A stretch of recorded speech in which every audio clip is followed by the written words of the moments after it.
اور دوسرا خیال بھی ایک سوال ہی تھا کہ میں یہاں کب تک رہوں گا اور کیا میں یہاں محفوظ رہوں گا؟ آپ نہیں سمجھ سکتے، کوئی بھی نہیں سمجھ سکتا کہ اس مفرور قاتل کی ذہنی اور جذباتی کیفیت کیا ہوتی ہے جس کی گرفتاری پر 10,000 روپیہ انعام مقرر ہو اور اس کا اپنا کوئی ٹھکانہ نہ ہو، اور جس کی گرفتاری کا مطلب ہو پھانسی۔ ایک پتا ہلتا ہے تو مفرور بدک جاتا ہے کہ پولیس آ گئی ہے۔ میں نے کئی بار کہا ہے کہ مجھے موت کا ڈر نہیں تھا، اس زندگی سے تو بہتر تھا کہ میں مر جاتا، لیکن میں نے انگریزوں کا چیلنج قبول کر لیا تھا۔ مجھ میں ڈھیٹ پن تھا، اسے میں خودداری، غیرت اور وقار کہتا تھا۔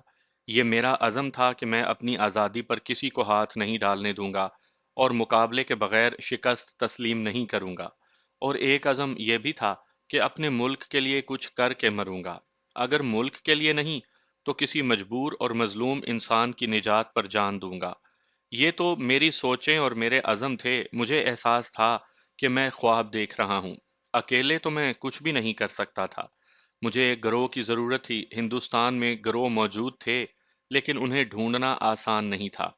دوسری صورت یہ تھی کہ میں اپنا گروہ بناتا، لیکن دہشت گردی کے لیے خاص قسم کے آدمیوں کی ضرورت تھی، جیسے میں تھا، جس کا کوئی آگے تھا نہ پیچھے۔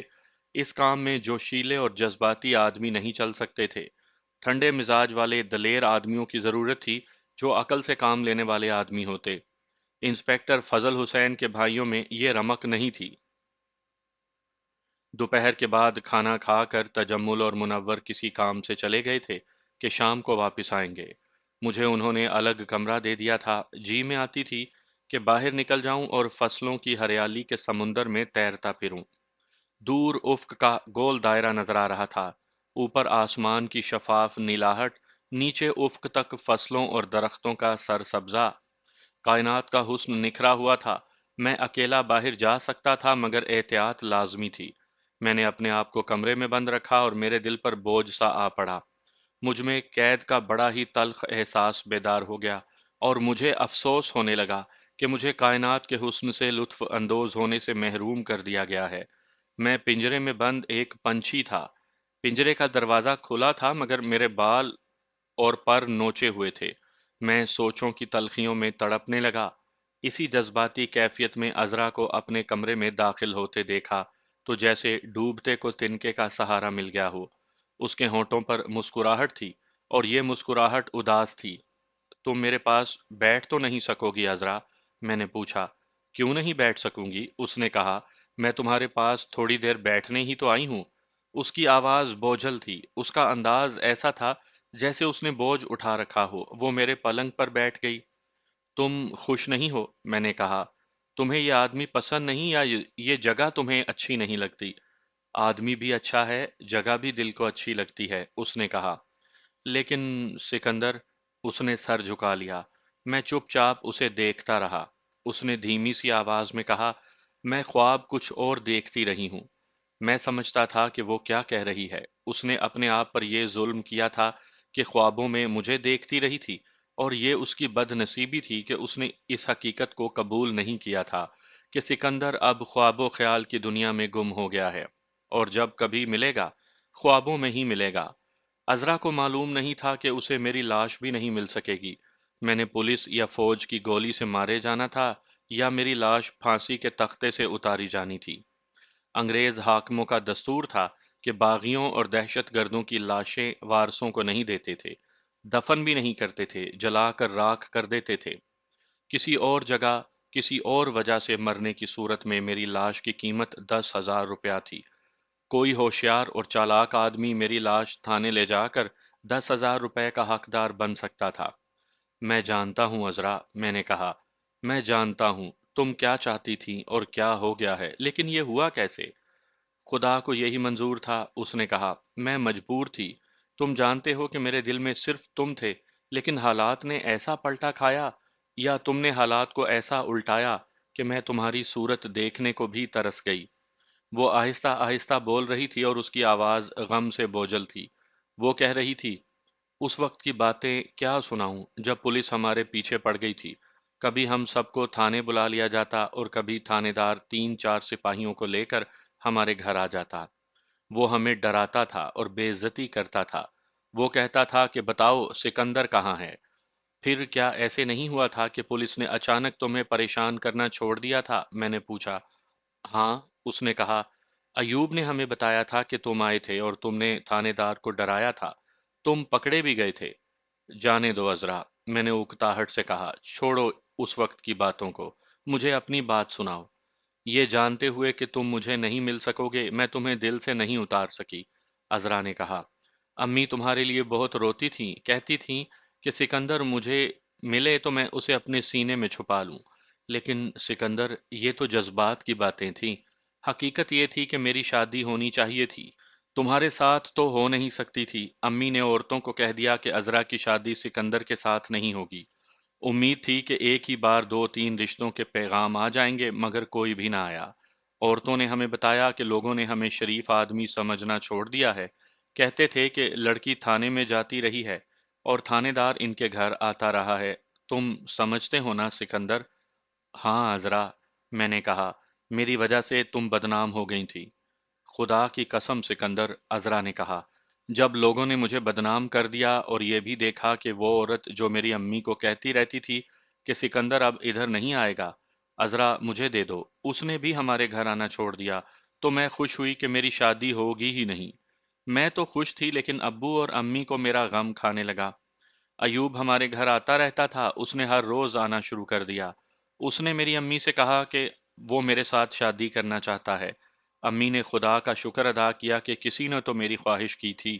امی اور ابو نے سوچے سمجھے بغیر ایوب کے ساتھ بات پکی کر دی۔ میں اپنی ماں سے تو کچھ نہیں کہہ سکتی تھی۔ اپنی سہیلیوں سے کہا کہ ایوب کے ساتھ میری شادی تو ہو جائے گی، لیکن سکندر کو میں دل سے نہیں نکال سکوں گی۔ سہیلیوں نے یہ بات اپنی ماؤں سے کہہ دی۔ ماؤں نے ایوب کے گھر تک پہنچا دی۔ ایک روز ایوب ہمارے گھر آیا۔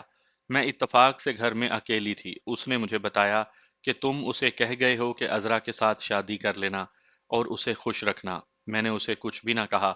اس نے میرے ساتھ پیار اور محبت کی باتیں کی۔ میں نے اسے کہا کہ وہ چلا جائے، میں گھر میں اکیلی ہوں۔ محلے کی کوئی عورت آ گئی تو میں پہلے ہی بدنام ہوں اور زیادہ بدنام ہو جاؤں گی۔ وہ چلا تو گیا لیکن اس کے ساتھ بات پکی ہو چکی تھی۔ میری سہیلیوں کے بھائی اور باپ انہیں بتایا کرتے تھے کہ ایوب کی زندگی کس طرح گزری ہے۔ پہلی خرابی تو یہ تھی کہ وہ سزا کاٹ کر آیا تھا، اس لیے اسے کہیں نوکری نہیں مل سکتی تھی۔ وہ آوارہ پھرتا رہتا تھا۔ وہ کہتا تھا کہ ایک کاروبار شروع کرنے والا ہے۔ میرے والدین پر یہ ظاہر کرتا تھا کہ اس کے پاس بہت پیسہ ہے، لیکن اصل بات یہ تھی کہ اس کی دوستی شہر کے مشہور بدماشوں کے ساتھ تھی اور وہ جوا کھیلا کرتا تھا۔ پولیس کے ساتھ اس کی دوستی تھی۔ اس نے اب یہی کچھ کرنا تھا، میں نے کہا۔ وہ اب پیچھے پڑ گیا کہ شادی کا دن مقرر کرو، عذرا نے کہا۔ میں پہلے تو گلشن بی بی کے گھر جایا کرتی اور اسے کہا کرتی تھی کہ میرے لیے اور سکندر کے لیے دعا کرو۔ وہ دعا کرتی تھی لیکن خدا سنتا ہی نہیں تھا۔ تمہیں معلوم ہوگا شہر سے تھوڑی ہی دور ایک بزرگ ہوا کرتے تھے، ریحان شاہ، میں نے کہا۔ لوگ انہیں پیر کہتے تھے لیکن انہوں نے کبھی پیری کا دعویٰ نہیں کیا تھا۔ وہی، عذرا نے کہا۔ وہ فوت ہو گئے تو لوگ ان کے مقبرے پر جانے لگے۔ ہمارے محلے کی عورتیں بھی جایا کرتی تھی، میں نے بھی وہاں جانا شروع کر دیا۔ میں تمہاری سلامتی اور واپسی کی دعائیں مانگتی اور یہ بھی کہ ایوب کے ساتھ میری شادی نہ ہو۔ اس مقبرے پر منور نے مجھے دیکھا۔ اس نے اپنے کسی آدمی یا عورت سے یہ کام کروایا کہ ہمارے محلے کی ایک غریب سی عورت کو ہاتھ میں لے لیا۔ اس عورت نے میرے ساتھ بات کی کہ ایک بہت بڑے زمیندار باپ کا بیٹا میری خواہش کرتا ہے۔ عذرا نے مجھے ساری بات سنائی کہ اس عورت نے کس طرح منور کو عذرا کے ذہن پر سوار کر دیا۔ وہ عذرا کو ایوب کی ایسی باتیں اور حرکتیں سنایا کرتی تھی کہ عذرا کے دل میں ایوب کی نفرت بیٹھ گئی۔ ایک روز عذرا ماں کو کہہ بیٹھی کہ وہ ایوب کے ساتھ شادی نہیں کرے گی۔ پہلے تو ماں نے اسے دو تھپڑ جمائے اور برا بھلا کہا، پھر اس کے باپ کو بتایا۔ باقی کسر باپ نے پوری کر دی۔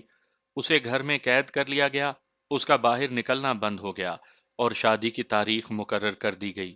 یہ عورت عذرا کے گھر جاتی رہی، میں اس عورت کو جانتا تھا۔ اب تو بوڑھی ہو گئی تھی، اس کی جوانی آدمیوں کو انگلیوں پر نچائے گزر گئی تھی۔ عذرا پر اپنا جادو چلانا اس کے لیے مشکل نہیں تھا۔ عذرا تو جذباتی لحاظ سے نارمل رہی ہی نہیں تھی۔ آخر عذرا گھر سے بھاگ جانے کے لیے تیار ہو گئی اور ایک رات جب گھر والے سوئے ہوئے تھے، عذرا گھر سے نکل گئی۔ محلے کے ساتھ ہی منور دو گھوڑیاں لیے کھڑا تھا۔ اس نے عذرا کو دوسری گھوڑی پر بٹھایا اور اسے لے گیا۔ اس کی ماں مجھے قبول نہیں کر رہی تھی، عذرا نے کہا۔ منور نے اسے کہا کہ وہ گھر سے چلا جائے گا۔ اس دھمکی سے ماں چپ ہو گئی اور شادی ہو گئی۔ منور مجھے دل سے چاہتا ہے، لیکن سکندر، تمہیں دیکھ کر میرا دل اکھڑنے لگا ہے۔ میں اپنے ماں باپ کو یاد نہیں کرتی، تم بہت یاد آتے ہو۔ نہیں عذرا، میں نے کہا، میری یاد کو بھی ذہن سے نکال دو۔ اپنے دل کو اکھڑنے نہ دو، میری زندگی دیکھ لو۔ اگر میں تمہارے ساتھ شادی کر لیتا تو تمہیں کہاں کہاں ساتھ لیے پھرتا۔ میں نے اس کے ساتھ بہت باتیں کی اور اسے کہا کہ وہ خوش قسمت ہے کہ ایوب سے نجات ملی اور منور جیسا خامند مل گیا۔ وہ چلی گئی، لیکن میں محسوس کر رہا تھا کہ وہ اپنے دل پر بوجھ لے کر گئی ہے۔ اسے گھر سے نکلے 4 مہینے ہو گئے تھے۔ اس جگہ سے میرا آبائی شہر 30-32 میل دور تھا اور وہ ضلع کا ہیڈ کوارٹر تھا۔ اپنے شہر سے میں سینکڑوں میل دور تھا تو اپنے ماں باپ زیادہ یاد نہیں آتے تھے۔ میری کوشش بھی یہی ہوتی تھی کہ انہیں یاد نہ کروں۔ اپنے ماضی سے رشتہ توڑ لینا ہی میرے لیے بہتر تھا، لیکن قریب آ کر پتہ چلا کہ ماضی میرے تعاقب میں میرے ساتھ ساتھ چلا آ رہا ہے اور میں اس سے رشتہ نہیں توڑ سکوں گا۔ رہ رہ کر خواہش اٹھتی تھی کہ اپنے شہر جاؤں اور اپنی ماں اور باپ کی قبروں کی مٹی کو چوموں۔ یہ خواہش میری روح کی ایک ضرورت بنتی چلی گئی، اور جب یہ خواہش میرے دل میں انگڑائی لیتی تھی تو میرے جذبات اور احساسات اس بچے جیسے ہو جاتے تھے جو اپنے ماں باپ سے بچھڑ گیا ہو۔ اس وقت مجھے اپنے آپ میں کمزوری کا احساس ہوتا تھا۔ میں کمزور نہیں ہونا چاہتا تھا۔ دن گزرتے رہے، سوائے گپ بازی کے اور گھومنے پھرنے کے وہاں کوئی کام نہیں تھا۔ میں 4-5 دنوں میں ہی اکتانے لگا۔ اس دوران عذرا مجھے ملتی رہی۔ مجھے ان کا سبزیوں کا باغ اچھا لگتا تھا۔ اس کے ارد گرد پودوں کی گھنی باڑ تھی۔ باغ کے اندر بھی 2-3 جگہیں ایسی تھیں جہاں جا کر آدمی دوسروں کی نظروں سے اوجھل ہو جاتا تھا۔ یہ درخت تھے اور ان پر چوڑے پتوں والی بیلیں چڑی ہوئی تھیں۔ 2 بار عذرا مجھے باغ میں ملی اور وہ میرے کمرے میں بھی آتی رہی۔ کیا تم نے منور کو بتایا تھا کہ تمہاری شادی ایوب کے ساتھ ہو رہی تھی؟ میں نے ایک روز عذرا سے پوچھا۔ اسے پہلے ہی معلوم تھا، عذرا نے جواب دیا۔ جس عورت نے مجھے منور سے ملوایا تھا اس نے اسے ایوب کے متعلق بتا دیا تھا۔ تم نے کیوں پوچھا ہے؟ میں یہ معلوم کرنا چاہتا تھا کہ منور ایوب کو جانتا ہے یا نہیں، میں نے جواب دیا۔ نہیں جانتا، عذرا نے کہا۔ اتنا ہی جانتا ہے کہ میری اس کے ساتھ شادی ہو رہی تھی۔ منور دراصل یہ معلوم کرنا چاہتا تھا کہ ایوب کے ساتھ میری براہ راست بات چیت تو نہیں تھی۔ میں نے اسے بتایا تھا کہ وہ ہمارے گھر آتا تھا، لیکن میں اس کے سامنے کبھی نہیں ہوتی تھی۔ ہاں، ایک بات یاد آ گئی ہے، سکندر، میں نے منور کو بتایا کہ ایوب کو میں پسند نہیں کرتی تھی۔ اس نے مجھ سے پوچھا کہ تم کسی اور کو تو ضرور پسند کرتی ہوگی۔ میں نے جواب دیا کہ ہاں، میری خالہ کا ایک بیٹا ہے، وہ مجھے اچھا لگتا تھا۔ میری شادی اسی کے ساتھ ہونی تھی، لیکن وہ ایک انگریز افسر کو قتل کر کے مفرور ہو گیا، اس لیے اس کے ساتھ شادی نہ ہو سکی۔ منور نے میرا نام تو پوچھا ہوگا، میں نے کہا۔ اس نے ضرور پوچھا ہوگا کہ میں کیا کرتا ہوں، اور میں نے خود ہی تمہارا نام بتا دیا تھا، عذرا نے کہا، اور یہ بھی بتا دیا تھا کہ سکندر خفیہ پولیس میں سب انسپکٹر تھا۔ میں تمہارے ساتھ بات یہ کرنا چاہتی ہوں کہ اب منور نے 2 بار مجھے کہا ہے کہ تم جس کے ساتھ شادی کرنا چاہتی تھی اور جو تمہیں بہت ہی پسند تھا وہ آ گیا ہے۔ میں نے اسے ہنس کر کہا کہ آ گیا ہے تو آنے دو، میں تمہاری بیوی بن چکی ہوں اور اب تمہارے مقابلے میں کوئی بھی مجھے پسند نہیں آ سکتا۔ یہ سن کر بھی اس نے کہا کہ تم اسے دیکھ کر بہت خوش ہوتی ہو۔ یہ شک مجھے بھی تھا، میں نے کہا۔ منور کا تم پر یہ شک کرنا قدرتی بات ہے۔ میں نے اسے کہا کہ میں سکندر کو دیکھ کر خوش تو ضرور ہوئی ہوں، عذرا نے کہا، اور مجھے خوش ہونا بھی چاہیے، وہ میری بڑی پیاری اور مری ہوئی خالہ کا بیٹا ہے۔ لیکن میرا خیال ہے کہ اس کے دل سے شک نہیں نکلا۔ تم یہ خیال رکھنا کہ اس کے ساتھ میرے متعلق کوئی بات نہ کرنا۔ بڑا دلیر آدمی ہے، اس میں اتنا غصہ تو نہیں، لیکن کسی بات پر بگڑ جائے تو پھر کسی کے ہاتھ نہیں آتا۔ تو پھر تم میرے پاس نہ آیا کرو، میں نے کہا۔ اگر میں اتنی ڈرپوک ہوتی تو یوں گھر سے نکل کر نہ آتی، عذرا نے کہا۔ یہ ضروری تو نہیں کہ وہ مجھ پر غصہ جھاڑے گا تو میں غصے کا جواب غصے سے ہی دوں گی۔ پیار اور محبت کا بھی کچھ اثر ہوتا ہے۔ میں اگر اس سے دب گئی تو وہ مجھے بھیڑ بکری سمجھ لے گا۔ یہ تو میں دیکھ رہا تھا کہ عذرا وہ پردہ نشین عذرا ہی نہیں تھی، اس میں جرت اور خود اعتمادی پیدا ہو گئی تھی۔ یہ دیکھ کر مجھے خوشی ہوتی تھی، پھر بھی میں نے اسے سمجھایا کہ وہ کوئی اہم کانہ حرکت نہ کر بیٹھے۔ منور نے اسی رات شک کا اظہار کر دیا۔ میں نے اس سے پوچھا کہ اس نے کیا دیکھا ہے؟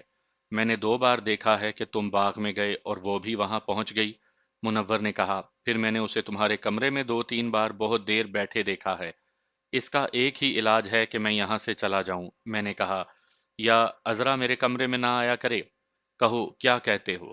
اگر تم یہ چاہتے ہو کہ میں قرآن کی اور خدا کی قسمیں کھاؤں تو یہ میری عادت نہیں، لیکن منور، میں تمہیں یہ بات کہے دیتا ہوں کہ خدا نے تمہیں اس علاقے کی بادشاہی دی ہے، لیکن آدمی اوچھے ہو، یہ مت بھولو کہ عذرا میرا خون ہے۔ نہیں سکندر بھائی، منور نے کہا، میں اتنا اوچھا نہیں کہ گھر آئے مہمان کو کہوں کہ جاؤ چلے جاؤ، اور تم مہمان نہیں، ہم نے تمہیں پناہ میں رکھا ہوا ہے۔ لیکن منور، میں نے کہا، میں تمہاری پناہ کو اس شرط پر قبول نہیں کروں گا کہ تم مجھ پر شک کرو اور میں تمہارے آگے سر جھکا کر رہوں۔ میں نے تو غیر عورتوں کو بھی اپنی ماں بہن کا درجہ دیا ہے، یہ تو ہے ہی میری بہن، تم مجھ پر نہیں میری بہن پر شک کر رہے ہو، اور یہ میں کبھی برداشت نہیں کروں گا۔ یہ باتیں میرے کمرے میں ہو رہی تھیں، وقت رات کا تھا، دروازہ بند تھا، اچانک دروازہ کھلا اور عذرا کمرے میں داخل ہوئی۔ تمہیں شرم نہیں آتی منور؟ عذرا نے ایسے انداز سے منور سے کہا جیسے وہ اس کا نالائق بیٹا ہو۔ کہنے لگی، تم باہر نکلے تھے تو میں سمجھ گئی تھی کہ تمہارا دماغ خراب ہو رہا ہے۔ تمہیں کیا پتا میں نے کیا باتیں کی ہیں؟ منور نے کہا، میں تو ویسے ہی سکندر کے پاس آ گیا تھا۔ میں تمہارے پیچھے پیچھے آ گئی تھی، عذرا نے کہا، اور تمہاری ساری باتیں دروازے کے ساتھ کھڑے ہو کر سنتی رہی ہوں۔ یہ میرا بڑا بھائی ہے، میں نے اسے خامند بنانا تھا، یار نہیں بنانا تھا۔ اب تم میرے خامند ہو، اور یہ میرا بھائی ہے، مجھے اس کے پاس آنے سے نہ روکنا۔ منور کی ہنسی نکل گئی۔ ہو سکتا ہے میرے بعض سامعین نہ سمجھ سکیں کہ ایک ایسی لڑکی جو گھر سے نکل کر آئی تھی، وہ منور جیسے جابر جوان کے ساتھ اس طرح روب سے بات کرے۔ یہ محبت کی ایک علامت ہوتی ہے۔ منور کی ہنسی ظاہر کرتی تھی کہ یہ وہ محبت ہے جو دلوں میں گہری اتر جاتی ہے۔ منور نے عذرا کے روب کو اور اس کے غصے کو اپنی محبت میں جذب کر لیا تھا۔ منور نے مجھ پر جو شک کیا تھا وہ بھی قدرتی سی بات تھی۔ منور میرے مقابلے میں کوئی خوبصورت جوان نہیں تھا۔ اسے شاید یہ وہم ہو گیا تھا کہ میں اس سے زیادہ پرکشش ہوں، اس لیے عذرا مجھے پسند کرتی ہوگی۔ سکندر بھائی، منور نے مجھے کہا، اسے کچھ سمجھاؤ، یہ ہر وقت مجھ پر روب جماتی رہتی ہے۔ میں اس لیے روب جماتی ہوں، عذرا نے منور کے پاس بیٹھتے ہوئے کہا، کہ تم یہ نہ سمجھو کہ میں تمہارے پیچھے گھر سے نکل آئی ہوں تو تمہاری زر خرید لونڈی بن گئی ہوں۔ مان لیا، منور نے اس کی پیٹھ تھپ تھپاتے ہوئے کہا، تم چلو میں آتا ہوں۔ تم دونوں چلے جاؤ، میں نے کہا۔ چل اٹھ۔ عذرا اٹھ کھڑی ہوئی اور منور کا بازو پکڑ کر اسے بھی ساتھ لے گئی۔ یہ دیکھ کر مجھے بہت خوشی ہوئی، مجھے یہی ڈر تھا کہ منور اور اس کے گھر والے عذرا کو دبا کر رکھتے ہوں گے، لیکن میں نے یہ منظر دیکھا تو مجھے اطمینان ہو گیا۔ اگلے روز عذرا میرے کمرے میں آئی، میں نے اس سے پوچھا کہ گھر جا کر منور نے اسے ڈانٹا تو نہیں؟ نہیں، عذرا نے ہنستے ہوئے جواب دیا، کہتا تھا کہ تم نے مجھے بہت شرمندہ کیا ہے۔ میں دراصل ڈر گئی تھی کہ غصے میں آ جائے گا، لیکن اس نے میرا روب مان لیا۔ تم نے گلشن بی بی کا نام لیا تھا، میں نے عذرا سے پوچھا، وہ اور اس کا خاوند کس حال میں ہیں؟ ٹھیک ٹھاک ہیں، عذرا نے جواب دیا۔ تم انہی کے گھر پکڑے گئے تھے نا؟ دوسرے دن سارا شہر ان کے گھر پر ٹوٹ پڑا تھا۔ کوئی بھی یہ نہیں مانتا تھا کہ گلشن بی بی کے شاہ صاحب نے کوئی جرم کیا ہے۔ صرف ایک دن پولیس ان کے گھر رہی تھی، اس کے بعد کچھ بھی نہیں ہوا۔ پھر یہ مشہور ہو گیا کہ سکندر چلتی ریل گاڑی سے پولیس کی حراست سے بھاگ گیا ہے، تو شام تک یہ مشہور ہو گیا کہ شاہ صاحب نے سکندر کو ایسا تعویذ دیا تھا جو بازو پر باندھنے سے آدمی کسی کو نظر نہیں آتا۔ ورنہ یہ کیسے ہو سکتا ہے کہ سکندر کو ہتھکڑیاں لگی ہوئی ہوں اور ریل گاڑی کے ڈبے کے دروازے پکے بند ہوں اور وہ نکل جائے؟ نہیں عذرا، میں نے کہا، شاہ صاحب نے مجھے کوئی تعویذ نہیں دیا تھا، یہ میری اپنی عقل اور ہمت تھی کہ میں نکل گیا۔ شاہ صاحب کی بزرگی اور دانش مندی میں کوئی شک نہیں، لیکن پولیس نے انہیں اس لیے چھوڑ دیا تھا کہ انہوں نے پیسوں سے تھانے دار کا منہ بند کر دیا تھا۔ یہ پیسے کی کرامت تھی۔ عذرا کچھ دیر میرے پاس بیٹھی اور چلی گئی۔ اس کے اگلے دن سورج غروب ہو چکا تھا۔ میں باہر بیٹھا تھا، عذرا اور منور میری طرف آ رہے تھے۔ جب وہ ذرا قریب آئے تو مجھے شک ہوا کہ آپس میں لڑ کر آئے ہیں اور یہ مقدمہ مجھے سننا پڑے گا۔ دونوں کے چہروں پر جو تاثرات تھے اور جس انداز سے وہ چلتے آ رہے تھے، اس سے صاف پتہ چلتا تھا کہ کوئی خاص بات ہوئی ہے۔ آپس میں لڑے ہو؟ میں نے پوچھا، یا ماں کے ساتھ لڑ کر آئے ہو؟ نہیں سکندر بھائی، منور نے کہا، اس سے سنو کیا کہتی ہے۔ دونوں میرے پاس چارپائی پر بیٹھ گئے۔ میں نے عذرا سے پوچھا، کیا بات ہے؟ میں نے آج ایوب کو دیکھا ہے، عذرا نے قدرے گھبرائی ہوئی آواز میں جواب دیا۔ تمہارا دماغ صحیح ہے؟ ہاں سکندر، عذرا نے کہا، کیا میں ایوب کی شکل بھول گئی ہوں؟ کہاں دیکھا ہے اسے؟ میں باغ میں تھی، عذرا نے جواب دیا۔ میں اکیلی اس طرف نکل گئی جدھر انگور کی بیلیں ہیں، وہاں جھاڑیوں کی باڑ زیادہ گھنی ہے۔ ایک سر باڑ کے پیچھے سے اٹھا، اس پر دیہاتیوں کی طرح پگڑی لپٹی ہوئی تھی۔ پھر آہستہ آہستہ اس کا چہرہ نظر آیا، یہ ایوب کا چہرہ تھا۔ اگر ایوب ویسے ہی میرے سامنے آ جاتا تو میں ذرا سا بھی نہ ڈرتی، لیکن جس طرح اس کا چہرہ آہستہ آہستہ اوپر اٹھا، اس سے میں ڈر گئی۔ مجھ پر اس طرح خوف طاری ہوا جیسے ایوب کہیں مر گیا ہے اور اس کی بدروح یہاں آ گئی ہے۔ یہ شک بھی ہوا کہ یہ میری نظر کا قصور ہے۔ میں نے آنکھیں بند کی اور ہاتھوں سے آنکھیں مل کر کھولیں۔ ایک دو سیکنڈ تو آنکھوں کے آگے اندھیرا رہا۔ جب آنکھیں روشن ہوئیں تو ایوب کا چہرہ غائب ہو چکا تھا۔ میں نے اپنے دل کو مضبوط کیا اور دوڑ کر اس جگہ گئی جہاں باڑ زیادہ گھنی نہیں۔ بیٹھ کر باڑ میں سے جھانکا، آگے علاقہ ویران ہے اور وہاں کھڈ بھی ہیں۔ ایک آدمی بہت تیز تیز چلتا ادھر جا رہا تھا۔ وہ رکا اور اس نے پیچھے دیکھا۔ سورج ڈوبنے والا تھا، دھوپ اس کے چہرے پر پڑ رہی تھی۔ میں نے اچھی طرح پہچان لیا، وہ ایوب تھا۔ اس نے دیہاتیوں جیسے کپڑے پہن رکھے تھے۔ وہ نیچے چلا گیا، پھر مجھے گھوڑا دوڑنے کی آوازیں سنائی دیں۔ میں وہاں سے فوراً چل پڑی اور منور کو بتایا۔ میں نے تو اس کی کبھی شکل بھی نہیں دیکھی، منور نے کہا۔ یہ کہتی ہے کہ مجھے ذرا سا بھی شک نہیں کہ وہ کوئی اور تھا۔ اسے شاید اب پتہ چلا ہے کہ عذرا یہاں ہے۔ ہاں عذرا، میں نے اس سے پوچھا، تم نے اپنی امی اور ابو کو کبھی اطلاع نہیں دی کہ تم یہاں ہو اور تم نے شادی کر لی ہے؟ نہیں، عذرا نے جواب دیا، اگر صرف ابو ہوتے تو اور بات تھی۔ میں نے تمہیں پہلے بتایا نہیں کہ امی ایوب سے پیسے اور کپڑے لیتی رہی ہے؟ اس نے میری شادی طے نہیں کی تھی، میرا سودا کیا تھا، ورنہ کوئی بھی اسے اپنی بیٹی نہیں دے رہا تھا۔ یہ بتاؤ سکندر بھائی، منور نے کہا، تم اسے جانتے ہو؟ کیا ایوب میں اتنا دم ہے کہ وہ عذرا کو اٹھا کر لے جائے یا اس پر کوئی اور وار کر جائے؟ اس نے پولیس میں نوکری کی ہے، میں نے جواب دیا۔ نوکری میں بھی وہ بدماشیاں کرتا رہا ہے۔ میں تو شہر میں نہیں رہا، لیکن یہ بتا سکتا ہوں کہ وہ نڈر آدمی ہے اور بدماشی سے باز نہیں آ سکتا۔ میں بتاتی ہوں، عذرا نے کہا، پولیس کے ساتھ اس کا یارانہ ہے اور شہر کے مانے ہوئے بدماش اس کے دوست ہیں۔ اس میں کوئی شک نہیں کہ وہ ایوب تھا جسے میں نے دیکھا، اور وہ مجھے ہی دیکھنے آیا تھا۔ مجھے اس کے گھر کا اتا پتہ بتاؤ، منور بولا۔ میں دو آدمی ساتھ لے کر جاؤں گا، پھر دیکھوں گا کہ وہ ہماری زمین پر قدم رکھنے کی جرت کس طرح کرتا ہے۔ نہیں منور، میں نے کہا، یہ کام میں نے کرنا ہے۔ نہیں نہیں، منور بولا، تم پھنس جاؤ گے۔ تم پھنسے تو سمجھو ہمیشہ کے لیے گئے۔ تم مجھ سے زیادہ عقل مند نہیں، میں نے منور سے کہا۔ تم پھنس گئے تو اس کا مجھے بہت دکھ ہوگا، اور اس کے ساتھ ہی عذرا کی زندگی کی خوشیاں ختم ہو جائیں گی۔ اگر ایوب کا دوستانہ پولیس کے ساتھ اور بدماشوں کے ساتھ ہے تو وہ تمہیں ایسے جال میں پھنسائیں گے کہ تمہیں ڈکیت اور راہزن بنا دیں گے۔ میں اگر پھنس بھی گیا تو کیا ہوگا؟ میں نے تمہارے احسان کا صلہ بھی تو دینا ہے۔ تم کیا کرو گے؟ دیکھو منور بھائی، میں نے کہا، میں سی آئی ڈی کا سب انسپیکٹر رہ چکا ہوں۔ میں نے اس کے پاس جا کر یہ تو نہیں کہنا کہ تم وہاں کیا لینے گئے تھے۔ میں اسے یہ بھی نہیں بتاؤں گا کہ میں یہاں رہتا ہوں۔ میں اس کے ساتھ استادی طریقے سے بات کروں گا۔ یہ ضروری نہیں کہ میں تمہیں ذرا ذرا سی بات بتاؤں کہ میں اس کے ساتھ کیا باتیں کروں گا۔ مجھے جانے دو، میں سارا معاملہ ٹھیک کر دوں گا۔ جہاں زبان کام کر جائے وہاں کلہاڑی چلانے سے کیا حاصل؟ یہ میں جانتا ہوں کہ جس طریقے سے وہ آیا تھا وہ بدنیتی ظاہر کرتا ہے۔ چلو بھائی، تجمل کے ساتھ بات بھی کرتے ہیں۔ ہم منور کے بڑے بھائی تجمل کے پاس چلے گئے، اسے ساری بات سنائی۔ وہ بھی مجھے روکتا رہا کہ میں نہ جاؤں، لیکن میں جانتا تھا کہ یہ لوگ لٹھ بازی کے سوا اور کوئی کاروائی نہیں جانتے، اور اس کا نتیجہ اس کے سوا اور کچھ نہیں ہوگا کہ یہ پھنس جائیں گے۔ تم میرے بڑے بھائی کی امانت ہو سکندر، تجمل نے کہا۔ تمہیں تو ہم اپنی جان پر کھیل کر بچا کر رکھیں گے۔ میں نے ان کی ایک نہ سنی، میں نے انہیں کہا کہ میں کل رات شہر جاؤں گا۔ تم لوگ ایک کام کرو، میں نے کہا، کل صبح اپنے 3 4 نوکروں کی یہ ڈیوٹی لگاؤ کہ وہ باغ کے ارد گرد اور کچھ دور دور اور کھیتوں کے علاقے میں بھی ویسے ہی گھومتے پھرتے رہیں، اور اگر انہیں کوئی ایسا اجنبی نظر آئے جس کی آنکھیں ذرا سی سبز ہوں اور رنگ گورا ہو، اسے روکیں اور صرف یہ پوچھیں کہ وہ کہاں جا رہا ہے۔ میں صرف یہ معلوم کرنا چاہتا ہوں کہ وہ یہیں ہے یا چلا گیا ہے۔ اگر وہ کوئی کاروائی کرنے آیا ہوگا تو کل پھر آئے گا۔ آج رات پہرے کا بندوبست کر دینا، کل کسی بھی وقت عذرا کو باغ میں بھیج دینا اور یہ شام تک وہیں رہے۔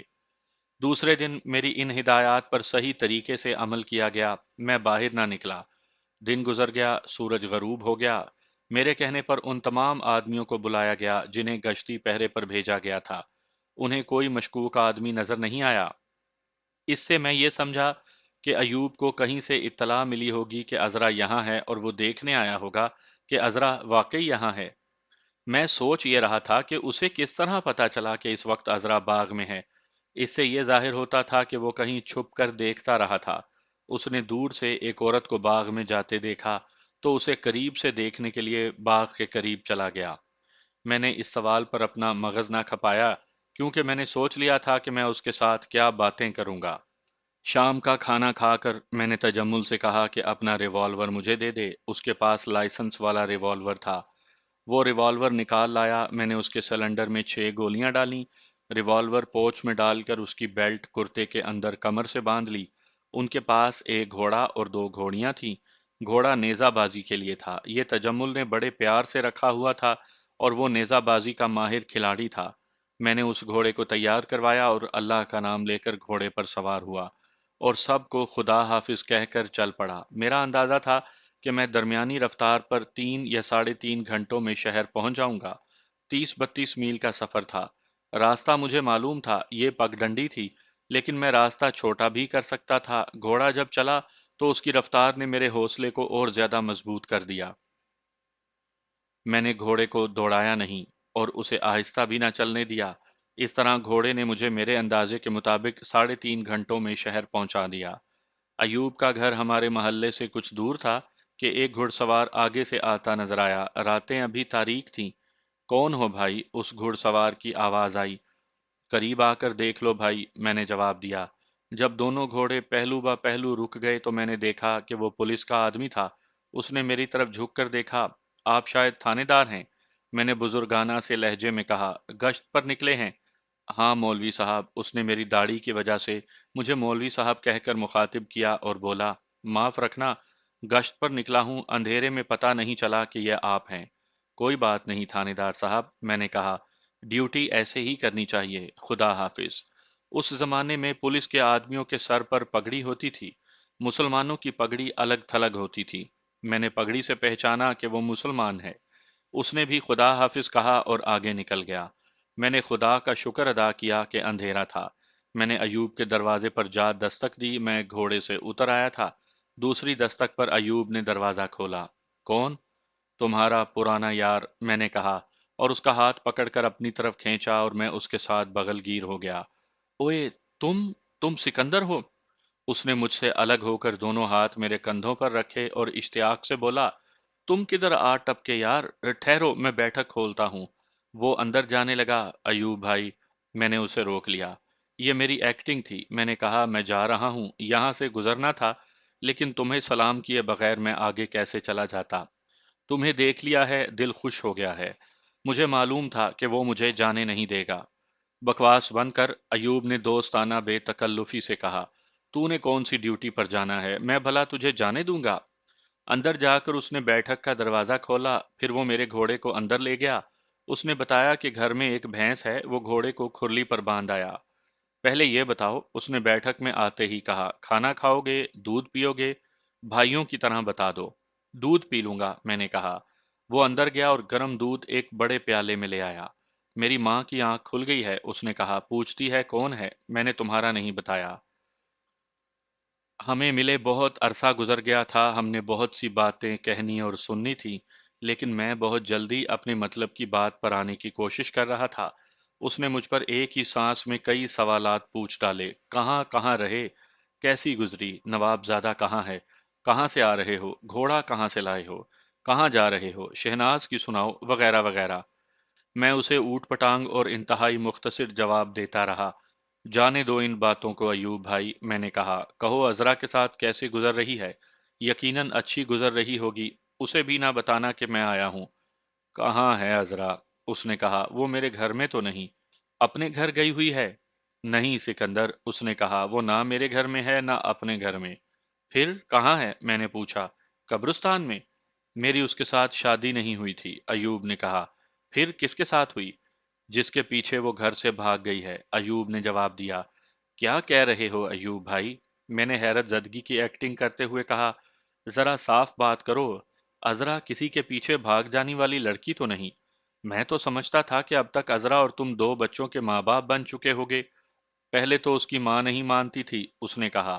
میں نے تمہارا پیغام دیا تھا کہ تم اب کبھی نہیں آؤ گے اور عذرا کی شادی ایوب کے ساتھ کر دو۔ میری ماں بھی ان کے گھر جاتی رہی، دوسروں سے پتا چلا کہ عذرا کی ماں کہتی ہے کہ ایوب جیل کاٹ کر آیا ہے اور نکما پھرتا ہے۔ میں نے اس عورت کو کھلانا پلانا شروع کیا۔ ایک عورت نے بتایا تھا کہ یہ اس کی کمزوری ہے۔ میں نے اسے پورا 1 سال پیسے اور تحفے دیے۔ وہ راضی ہو گئی، لیکن عذرا کے والد صاحب نہیں مان رہے تھے۔ میں نے بہت چکر چلائے، استادی نسخے بھی استعمال کیے، مگر اس نے بھی وہی نقص نکالے جو عذرا کی ماں نکالا کرتی تھی۔ وہ تو تمہاری خالہ کی بھی نہیں مانتا تھا۔ تم اس دوران عذرا سے ملے نہیں؟ ملا تھا یار، ایوب نے جواب دیا۔ وہ تو میرے ساتھ بات ہی نہیں کرتی تھی۔ میں اسے کہتا تھا کہ سکندر مجھے کہہ گیا ہے کہ عذرا کے ساتھ شادی کر لینا، وہ کچھ بھی نہیں کہتی تھی۔ ایک بار اس نے کہا کہ سکندر آ جائے گا، وہ کہے گا کنویں میں کود جاؤ، تو میں کنویں میں کود جاؤں گی۔ کسی اور سے شادی کر لیتے۔ میں تو عذرا کو ہی چاہتا تھا، ایوب نے کہا۔ میں نے ان کا پیچھا نہ چھوڑا، میں جاسوسی بھی کرتا رہا۔ تمہاری خالہ اپنی بیٹی کو کہیں اور دینا چاہتی تھی۔ تم خود سوچو کہ اتنی خوبصورت اور اتنی اچھی لڑکی کا رشتہ کون چھوڑ دیتا؟ رشتہ مانگنے والوں کی قطار لگ جاتی۔ لیکن تمہارے فرار نے اور پولیس نے اس گھر کو بدنام کر دیا۔ جب تھانے دار نے ان کے گھر آنا اور تھانے بلانا چھوڑ دیا، تو لوگوں نے کہنا شروع کر دیا کہ عذرا رشوت کے طور پر تھانے دار کے پاس جاتی رہی ہے۔ میں جانتا تھا یہ بالکل جھوٹ ہے۔ لوگ بھی دیکھ رہے تھے کہ تم پکڑے گئے ہو، اس لیے پولیس اب تمہارے خالو کے گھر نہیں آتی، لیکن لوگوں کی زبان کون بند کر سکتا ہے؟ اس طرح اتنا زیادہ عرصہ گزر گیا۔ عذرا کی ماں کسی نہ کسی عورت کی زبانی ان لڑکوں کے ماں باپ کو جو عذرا کے خواہش مند تھے پیغام بھیجتی رہی، مگر کوڑا جواب ملتا رہا۔ جب عذرا کی ماں نے دیکھا کہ اس کی بیٹی کو کوئی بھی قبول نہیں کر رہا، تو اس نے میری طرف دیکھنا شروع کیا۔ پھر تمہارا خالو بھی مان گیا۔ تم اندازہ کرو کہ ان لوگوں نے مجھے کتنے سال انتظار کروایا کہ شادی کی تاریخ آج سے 4 مہینے پہلے مقرر ہوئی۔ پھر شادی کیوں نہ ہوئی؟ شادی کی تاریخ میں کچھ دن باقی تھے کہ ایک صبح پتا چلا کہ عذرا گھر سے غائب ہے، ایوب نے جواب دیا۔ میں نہ مانا۔ میں نے تمہارے خالو اور خالہ سے کہا کہ تم لوگوں نے خود عذرا کو غائب کر دیا ہے۔ وہ دونوں قسمیں کھاتے اور روتے تھے۔ میں نے انہیں کہا کہ چلو تھانے رپورٹ لکھواتے ہیں، لیکن تمہارا خالو کہنے لگا کہ لڑکی بالغ ہے، وہ خود گئی ہے۔ اگر ہم نے رپورٹ کی اور پولیس نے لڑکی کا سراغ لگا لیا، تو لڑکی کورٹ میں جا کر بیان حلفیہ دے دے گی کہ وہ بالغ ہے اور اپنی مرضی سے گھر سے نکلی ہے۔ اس سے ہماری بے عزتی ہوگی۔ تم تو سب انسپیکٹر رہ چکے ہو ایوب بھائی، میں نے کہا۔ تم نے دیکھا نہیں کہ عذرا خود گئی ہے یا اٹھائی گئی ہے؟ عذرا ایسی تو نہیں تھی، وہ تو خاموش سی لڑکی تھی۔ میں بھی اسے خاموش اور سیدھی لڑکی سمجھتا تھا، ایوب نے کہا، اور میرا شک یہی تھا کہ وہ اٹھائی گئی ہے۔ لیکن اس کے ماں باپ کہتے تھے کہ رات کو کوئی اسے اٹھانے آتا تو کیا گھر کے کسی ایک فرد کی بھی آنکھ نہ کھلتی؟ میں نے تھانے دار کے ساتھ بات کی تھی، وہ کہتا تھا کہ لڑکی کے وارث رپورٹ نہیں لکھواتے تو تم کیوں پریشان ہوتے ہو؟ میں حیران ہوں کہ میرے خالو نے ایسی بے وقوفی کیوں کی کہ اپنی بیٹی کی گمشدگی کی پولیس کو اطلاع نہ دی، میں نے کہا۔ میرے دل میں ایک شک یہ آتا تھا کہ تمہارے خالو اور خالہ نے در پردہ اپنی بیٹی کا نکاح کسی کے ساتھ کر کے اسے رات کو رخصت کر دیا ہے، ایوب نے کہا، اور دوسرا شک یہ کہ وہ اغوا ہوئی ہے، لیکن اب 4 مہینوں کے بعد اس کا سراغ مل گیا ہے۔ میں اسے دیکھ آیا ہوں، پرسوں اسے اپنی آنکھوں دیکھا ہے۔ کہاں؟ اس نے تجمل اور منور کے گاؤں کا نام لیا اور کہنے لگا، تم اسے نہیں جانتے ہوگے، انسپیکٹر فضل حسین۔ ہم دونوں کچھ عرصہ اکٹھے رہے تھے۔ عذرا اس کے گھر میں ہے اور اسے لے جانے والا اس کا چھوٹا بھائی ہے۔ اس نے عذرا کے ساتھ شادی کر لی ہے؟ وہاں لڑکی کس طرح جا پہنچی؟ میں نے پوچھا اور کہا، میں انسپیکٹر فضل حسین کو تو نہیں جانتا، یہ جانتا ہوں کہ وہ اپنے علاقے کا بہت بڑا زمیندار ہے اور اس علاقے پر اس کے بھائیوں کی حکومت ہے۔ میں ساتھ والے گاؤں میں 2 دن رہا تھا۔ ہاں یار، اب یاد آیا، مجھے ایک آدمی انسپیکٹر فضل حسین کی زمینداری اور اس کے بھائیوں کے روب داب کی باتیں سنا رہا تھا، تو اس نے یہ بھی کہا تھا کہ فضل حسین کا چھوٹا بھائی شہر سے ایک لڑکی نکال لایا ہے اور اس کے ساتھ اس نے شادی کر لی ہے۔ وہ لڑکی عذرا ہوگی۔ تمہیں اب کس طرح پتا چلا ہے؟ یہاں ایک عورت ہے، ایوب نے کہا، جوانی میں اس نے بڑے گل کھلائے تھے، جوانی ڈھل گئی تو اس نے چکر چلانے شروع کر دیے۔ میرے ساتھ اس کی اچھی بات چیت ہے، اکثر ملتی رہتی ہے۔ وہ دیکھ رہی تھی کہ میں عذرا کے لاپتہ ہونے پر کتنا پریشان اور اداس رہتا ہوں۔ 8 9 دن گزرے، اس عورت نے ایک گھر سے کچھ پیسے اور ایک سوٹ کا کپڑا چوری کر لیا۔ گھر والوں نے اسی پر شک کیا تھا، انہوں نے تھانے میں رپورٹ لکھوا دی اور شک اس پر لکھوایا۔ اسے تھانے بلوایا گیا تو میرے پاس دوڑی آئی کہ میں تھانے دار سے اس کی سفارش کر دوں۔ اس کا رونا دھونا دیکھ کر میرا دل موم ہو گیا۔ میں تھانے چلا گیا۔ یہاں سب انسپیکٹر انور علی سید ایس ایچ او ہے، میں نے اسے دوست بنایا ہوا ہے، ویسے بھی وہ اچھا آدمی ہے۔ میں نے اسے کہا کہ یہ غریب عورت ہے، اس کا خیال رکھنا۔ انور علی نے کہا کہ اس نے چوری کی ہے تو اقبالی ہو جائے اور مال واپس کر دے۔ یہ عورت اتنی زیادہ ڈری ہوئی تھی کہ اس نے مجھے کہا کہ پولیس سے بچا لو تو میں تمہیں راز کی ایک بات بتاؤں گی۔ میں نے اسے اس طرح چھڑایا کہ اس نے چوری کا مال دیا اور میں نے انسپیکٹر انور علی سے کہہ کر اسے چھڑوا لیا۔ پھر اس نے راز کی بات بتائی؟ ہاں سکندر، ایوب نے کہا، اس نے راز کی ایسی بات بتائی کہ میرے سارے شک صاف کر دیے۔ عذرا کو اسی عورت نے گھر سے نکالا اور انسپیکٹر فضل حسین کے چھوٹے بھائی کے ساتھ بھیجا تھا۔ اس آدمی کا نام منور ہے۔ اس عورت نے منور اور عذرا کی ملاقات کروائی تھی۔ بہت تیز اور گہرے دماغ کی عورت ہے۔ تم اپنے آپ کو بڑا ہوشیار اور عقل مند سمجھتے ہوگے۔ اس عورت کے ساتھ تمہارا واسطہ پڑے تو تمہیں اس طرح نچا دے جس طرح بندر ڈگڈگی پر ناچتا ہے۔ یہ میں عذرا کی زبانی سنا چکا تھا کہ اس عورت نے اس کا رابطہ منور کے ساتھ کس طرح کروایا تھا اور کس طرح وہ گھر سے نکلی اور منور کے ساتھ گئی تھی۔ بالکل یہی بات اس عورت نے ایوب کو سنائی۔ اس طرح مجھے پتا یہ چل گیا کہ عذرا اپنی مرضی سے گئی ہے، ایوب نے کہا، اور یہ بھی پتا چل گیا کہ وہ ہے کہاں۔ میں اسے ذہن اور دل سے اتارنے کی کوشش کر رہا تھا۔ 4 مہینے گزر چکے تھے لیکن میرے دل میں غصہ موجود تھا۔ یہ میری بے عزتی کی گئی تھی۔ جب مجھے پتا چلا کہ عذرا اپنی مرضی سے گئی ہے تو غصہ جاگ اٹھا۔ میں اس طرح محسوس کرنے لگا جیسے منور نے مجھے دھوکہ دیا ہے اور وہ عذرا کو مجھ سے چھین کر لے گیا ہے۔ اس سے زیادہ غصہ مجھے عذرا پر آیا۔ وہ تو یوں سمجھو کہ میرے منہ پر تھوک کر چلی گئی ہے۔ وہ تو گئی، میں نے کہا، اس کی شادی بھی ہو گئی، اب کیوں اپنا خون جلاتے ہو؟ بھول جاؤ۔ یار، تم برا نہ ماننا سکندر، ایوب نے کہا، عذرا تمہاری خالہ زاد بہن ہے لیکن اس نے جو حرکت کی ہے وہ میں برداشت نہیں کر سکتا۔ اس نے اتنا بھی نہ سوچا کہ میں نے کتنی لمبی مدت اس کا انتظار کیا ہے۔ میں اپنی بے عزتی کا بدلہ تو ضرور لوں گا۔ کیسے؟ میں نے پوچھا۔ مجھے بتاؤ، پھر میں تمہیں بتاؤں گا کہ تمہیں کیا کرنا چاہیے۔ پہلی بات تو یہ ہے کہ تمہیں ایک بد اخلاق عورت نے بتایا ہے کہ عذرا فلاں جگہ ہے۔ ہو سکتا ہے وہ وہاں نہ ہو، یہ عورت جھوٹ بھی تو بول سکتی ہے۔ عذرا وہی ہے، ایوب نے کہا، میں تمہیں بتا چکا ہوں کہ میں اسے پرسوں دیکھ آیا ہوں۔ کہاں؟ میں نے انجان بن کر پوچھا۔ کیا تم وہاں گئے تھے جہاں عذرا ہے، فضل حسین کے گاؤں میں؟ میں دیہاتیوں کی طرح کھدر کا لمبا سا کرتا اور کھدر کی چادر باندھ کر اور سر پر ململ کی میلی سی پگڑی لپیٹ کر وہاں گیا تھا، ایوب نے کہا۔ میں ان کی زمینوں سے ذرا دور گھومتا پھرتا رہا، کسی سے پوچھ نہیں سکتا تھا۔ شام کے وقت عذرا کو باغ کی طرف جاتے دیکھا۔ میں باڑ کے پاس چلا گیا اور اسے قریب سے دیکھا۔ اس نے تو تمہیں نہیں دیکھا، میں نے کہا۔ شاید، اس نے کہا، اس نے میری طرف دیکھا تو تھا، میرا خیال ہے اس نے مجھے پہچانا نہیں ہوگا۔ کرو گے کیا؟ میں نے پوچھا۔ کیا عذرا کو یا منور کو قتل کرو گے؟ دور سے گولی مارو گے؟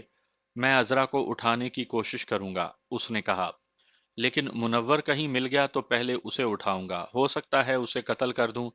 وہ جب یہ بات کر رہا تھا تو صاف پتہ چل رہا تھا کہ وہ ذہنی طور پر صحیح نہیں۔ وہ غصے اور انتقام سے پاگل ہوا جا رہا تھا۔ اس ذہنی کیفیت میں عقل کام نہیں کیا کرتی۔ ہوش میں آؤ ایوب بھائی، میں نے کہا، تم اکیلے ہو اور وہ بہت بڑے زمیندار ہیں۔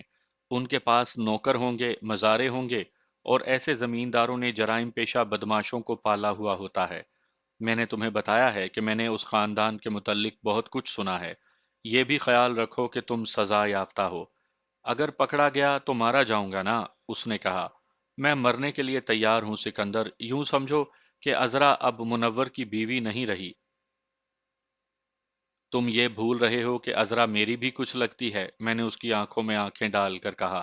کہیں ایسا نہ ہو کہ تم عذرا پر کوئی اوچھا وار کر بیٹھو اور میں انتقام لینے آ پہنچوں۔ یہ تو تم جانتے ہو کہ میں اس زندگی سے تنگ آ چکا ہوں۔ اوہ، اس نے فوراً لہجہ بدل لیا۔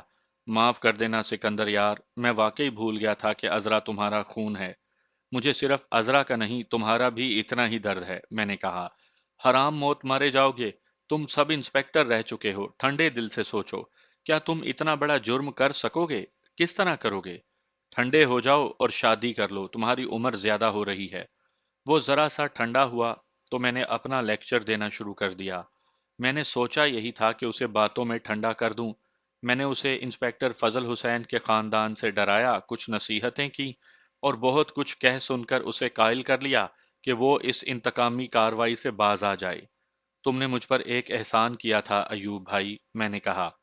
تم نے ایک رات مجھے دیکھا تھا، جس رات میں یہاں ہندو تھانے دار کو ڈرانے آیا تھا، اور تم نے مجھے جانے دیا تھا۔ تم نے دوستی کا حق ادا کیا تھا، اب میں دوستی کا حق ادا کر رہا ہوں۔ تم نے جو کاروائی سوچی تھی، اگر یہ مجھے ٹھیک لگتی تو خدا کی قسم میں تمہارا ساتھ دیتا۔ یہ تو اچھا ہوا ہے کہ میں ادھر سے گزرتے تمہیں ملنے آ گیا اور تم نے میرے ساتھ یہ بات کر لی، ورنہ تم غصے میں بے وقوفوں والی کاروائی کر بیٹھتے۔ ہاں سکندر، اس نے آہ بھر کر کہا، یہ اچھا ہی ہوا ہے کہ تم آ گئے، تم نے مجھے ٹھنڈا کر دیا۔ اب کہاں جاؤ گے؟ میں نے ویسے ہی اسے ایک جگہ بتا دی اور کہا کہ میرے دو دوست وہاں میرا انتظار کر رہے ہیں اور کل رات وہاں سے کہیں اور چلے جائیں گے۔ بہت دیر ہو گئی ہے، میں نے اٹھتے ہوئے کہا، لیکن تمہیں ملے بغیر میں آگے نہیں جا سکتا تھا۔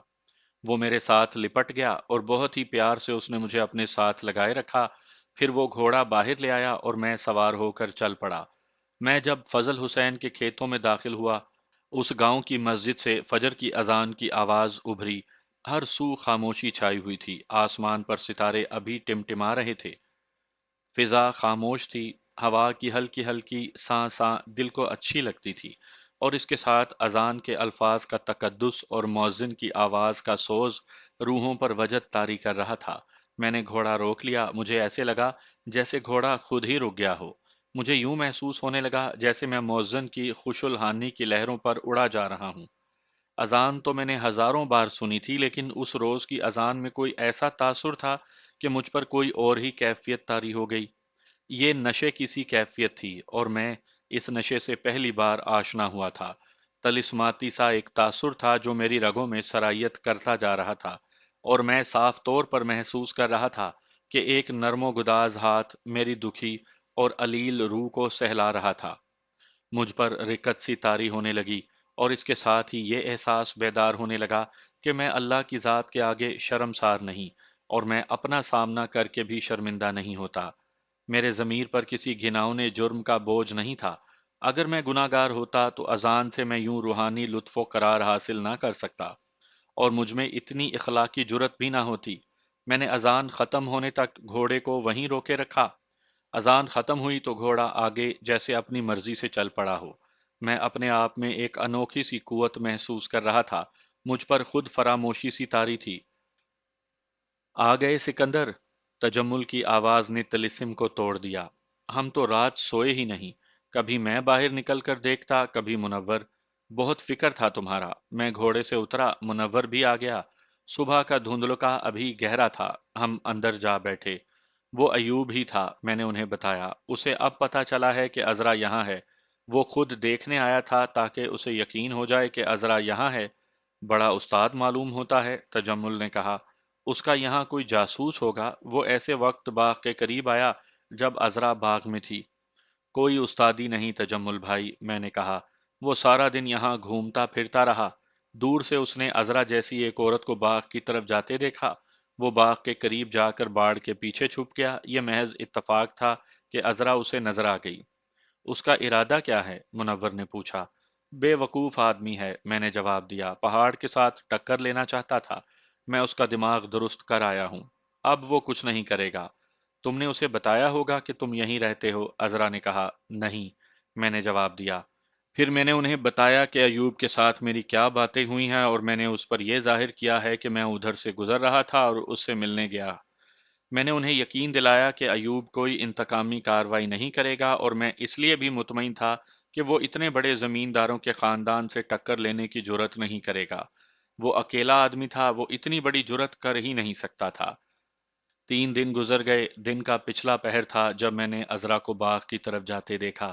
منور میرے پاس آیا۔ سکندر بھائی، منور نے کہا، میں عذرا سے کہتا ہوں کہ باغ میں اکیلی نہ جایا کرو، لیکن وہ باز نہیں آتی، بڑی دیر سے گئی ہوئی ہے اور ابھی تک واپس نہیں آئی، رات ہو گئی ہے۔ پہلے کبھی شام کے بعد وہ باغ میں گئی یا وہاں رکی رہی تھی؟ میں نے پوچھا۔ نہیں، منور نے جواب دیا، ایسا تو اس نے کبھی نہیں کیا تھا۔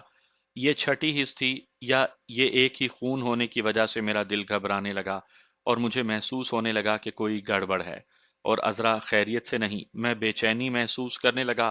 واپس آئے تو اسے تم کچھ سمجھاؤ سکندر، منور نے کہا۔ میری تو سنتی نہیں۔ چلو باغ میں چل کر دیکھتے ہیں کہ وہ وہاں کیا کر رہی ہے، میں نے کہا۔ میں اور منور باغ کی طرف چل پڑے۔ باغ گھر سے 1/2 میل سے کچھ زیادہ دور تھا۔ گھر اور باغ کے درمیان کھیت تھے۔ باغ میں کام کرنے والا مزارہ اپنے کنبے کے ساتھ باغ میں ہی ایک کچے مکان میں رہتا تھا۔ باغ میں جا کر اس مزارے اور اس کے گھر والوں سے پوچھا کہ عذرا بی بی کہاں ہے؟ چھوٹی بی بی؟ مزارے کی بیوی نے حیران ہو کر پوچھا۔ وہ گھر نہیں گئی؟ سورج ڈوبنے والا تھا جب وہ ادھر چلی گئی تھی، پھر وہ ادھر نہیں آئی۔ ہم تو کہتے تھے کہ بی بی گھر چلی گئی ہے۔ پہلے وہ پینگ جھولتی رہی، پھر ٹہلتے ٹہلتے ادھر چلی گئی تھی۔ اس نے باغ کی جس طرف اشارہ کیا تھا وہاں مالٹوں کے درخت تھے، اور ان سے آگے علاقہ ویران تھا۔ ادھر بھی جھاڑیوں کی باڑ تھی لیکن گھنی نہیں تھی، اس میں سے آدمی گزر سکتا تھا۔ میں اور منور وہاں گئے، مزارے کی لالٹین ساتھ لے گئے۔ میں پولیس کے سراغ رسانوں کی طرح لالٹین کی روشنی میں زمین کو کھوجنے لگا۔ وہاں زمین کچی تھی، ادھر کوئی نہیں جاتا تھا۔ میں نے عذرا کا کھرا دیکھ لیا، ہم اسے دیکھتے چلے گئے۔ میرا دل دھک دھک کر رہا تھا، کوئی حادثہ ہو گیا تھا۔ ایک جگہ میں رک گیا، وہاں عذرا کا کھرا رک گیا تھا، اور بڑے صاف نشان بتا رہے تھے کہ اس جگہ 2 3 آدمی ناچتے کودتے رہے ہیں، یا انہوں نے یہاں دھینگا مشتی کی ہے۔ وہاں سے 2 کھرے باڑ کی طرف جا رہے تھے۔ ہم باڑ تک گئے، وہ باڑ اتنی کم تھی کہ اس میں سے گزرا جا سکتا تھا۔ ہم باڑ سے باہر نکل گئے، دونوں کھرے جا رہے تھے۔ میں نے انہی کھروں کو آتے بھی دیکھا۔ ہم انہیں دیکھتے چلے گئے۔ آگے زمین نشیبی تھی اور نیچے ہی نیچے جا رہی تھی۔ ایک جگہ گھوڑے کے کھرے دیکھے، وہاں سے زمین پتھریلی شروع ہو جاتی تھی۔ ہم اور آگے نہ گئے۔ عذرا اٹھائی گئی ہے، میں نے منور سے کہا۔ ایوب وار کر گیا ہے، منور نے کہا۔ میں اس کے گھر کے بچے بچے کو ختم کر کے دم لوں گا۔ آرام سے سوچو منور، میں نے کہا۔ عذرا تمہاری بیوی تھی، لیکن میرا اس کے ساتھ خون کا رشتہ ہے۔ کہو تھانے رپورٹ لکھواؤ گے؟ میں کہیں چھپ جاؤں گا، کیونکہ تھانے اطلاع دی تو پولیس آئے گی۔ پولیس کی مدد بزدل لیا کرتے ہیں، منور نے کہا۔ یہ کام ایوب کا ہی ہے، میں قانون کو اپنے ہاتھ میں لوں گا۔ میرا دل نہیں مانتا تھا کہ ایوب نے یہ دلیرانہ واردات کرائی ہے۔ میں نے منور سے کہا کہ چلو تجمل کے ساتھ بات کرتے ہیں۔ مجھے اب یہ فکر پیدا ہو گیا تھا کہ منور بھڑکا ہوا اور صحیح معنوں میں آگ بگولا بنا ہوا تھا۔ وہ کہتا تھا کہ جو کھرے دیکھے ہیں ان پر چلتے چلو۔ میں جانتا تھا کہ فوری طور پر کچھ بھی نہیں ہو سکے گا، اور آگے کھرے بھی صاف نہیں۔ پھر میں شہر جاتا ہوں، منور نے کہا۔ ریوالور لے کر جاؤں گا، سیدھا ایوب کے گھر جاؤں گا۔ تم نے اسے کبھی دیکھا ہی نہیں، میں نے کہا، نہ تم اس کا گھر سمجھ سکو گے، غصے میں کسی اور کو گولی مار آؤ گے۔ میں نے بڑی مشکل سے اسے اپنے ساتھ لیا اور گھر لایا۔ اس خاندان پر یہ پہلا کسی نے وار کیا تھا، اور وار بھی بڑا ہی سخت کیا تھا۔ مرد تو انتقام کی باتیں کرتے ہی تھے، اس گھر کی عورتیں بھی انتقام کے سوا کوئی بات نہیں کرتی تھیں۔ تجمل بھائی، میں نے کہا، سب سے پہلے تو تھانے رپورٹ لکھواؤ۔ پھر ہماری غیرت کہاں گئی؟ تجمل نے کہا۔ لڑکی ایوب نے اٹھائی ہے، ہم لڑکی کے ساتھ ایوب کو بھی اٹھا کر یہاں لائیں گے۔ تم ابھی تک پولیس والوں کی طرح سوچتے ہو، تم یہ کیوں نہیں کہتے کہ ابھی ایوب کے گھر چلو؟ کیا ایوب تمہیں گھر مل جائے گا؟ میں نے کہا، وہ تھانے دار رہ چکا ہے، وہ لڑکی کو اپنے گھر نہیں لے گیا ہوگا۔ مجھے اب بھی یہ شک ہے کہ یہ واردات ایوب نے نہیں کی، ذرا مجھے کچھ سوچنے دو۔ عذرا میرے لیے غیر نہیں، میری خالہ کی بیٹی ہے، میرا خون ہے۔ لیکن تم تو کہتے ہو کہ تھانے جاؤ، منور نے کہا۔ تھانے نہ جاؤ، میں نے کہا، میں تمہاری بات مان لیتا ہوں، لیکن تم میری بات مان جاؤ۔ تم کہتے ہو کہ ایوب کو اٹھا کر لاؤ گے، میں کہتا ہوں کہ میں اس کی چھوٹی بہن کو اٹھا لاؤں گا۔ تم لوگوں نے شاید مجھے بزدل سمجھا ہے، اور تم یہ بھی سوچ رہے ہوگے کہ میں چونکہ مفرور ملزم ہوں اس لیے ڈرتا ہوں۔ سکندر بھائی، تجمل نے کہا، صبح ہوتے ہی تم یہ کام کرو کہ کھرے دیکھو کس طرف جاتے ہیں، شاید کوئی سراغ مل جائے۔ باقی رات جاگتے گزر گئی، یہ گھر آتش فشاں پہاڑ بن گیا تھا، اسے اب پھٹنا تھا، اور اس نے نہ جانے کتنے گھر تباہ کرنے تھے۔ میری کوشش یہ تھی کہ لوگ غصے میں سوچے سمجھے بغیر کوئی ایسی کارروائی نہ کریں کہ لڑکی کو ڈھونڈتے ڈھونڈتے خود کہیں پھنس جائیں۔ میری اپنی ذہنی اور جذباتی حالت انہی جیسی تھی، اور اب مجھے نظر آنے لگا تھا کہ میں گناہ سے بچ نہیں سکوں گا۔